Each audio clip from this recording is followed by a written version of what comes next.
साल 2047 तक विकसित बनाना है, अगर समाज को सामर्थ्यवान बनाना है, तो हमें अपने भीतर राम को जगाना होगा। इसके संकल्प की चर्चा की थी। मैंने कहा था कि हमें आने वाले 1000 वर्षों के लिए भारत की नींव मजबूत करनी है।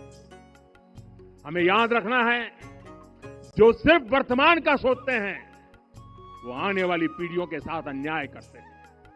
हमें वर्तमान के साथ साथ भावी पीढ़ियों के बारे में भी सोचना है, क्योंकि हम जब नहीं थे, ये देश को आने वाली सदियों को ध्यान में रखना ही होगा। और साथियों, इसके लिए भी हमें प्रभु राम से सीखना होगा। हमें उनके व्यक्तित्व को समझना होगा, हमें उनके व्यवहार को आत्मसात करना होगा।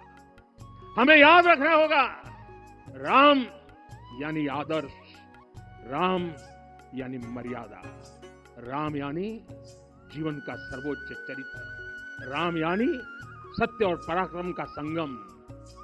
दिव्य गुणे शक्र समो रामः सत्य पराक्रमः, रामः सत्पुरुषो लोके सत्यः सत्यपरायणः। राम यानी जनता के सुख को सर्वोपरि रखना, प्रजा सुखत्वे चंद्रस्य।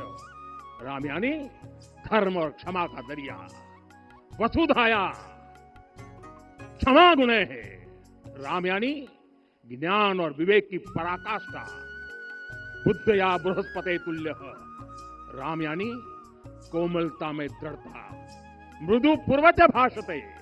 राम यानी कृतज्ञता का सर्वोच्च उदाहरण, कदाचन नोपकारेण कृति नैकेन तुष्यति। राम यानी श्रेष्ठ संगति का चयन, शीला वृद्धे ज्ञान वृद्धे वयो वृद्धे च सज्जनै। राम यानी विनम्रता में महाबल, वीर्यवान च वीर्येण महता स्वेन विस्मितः।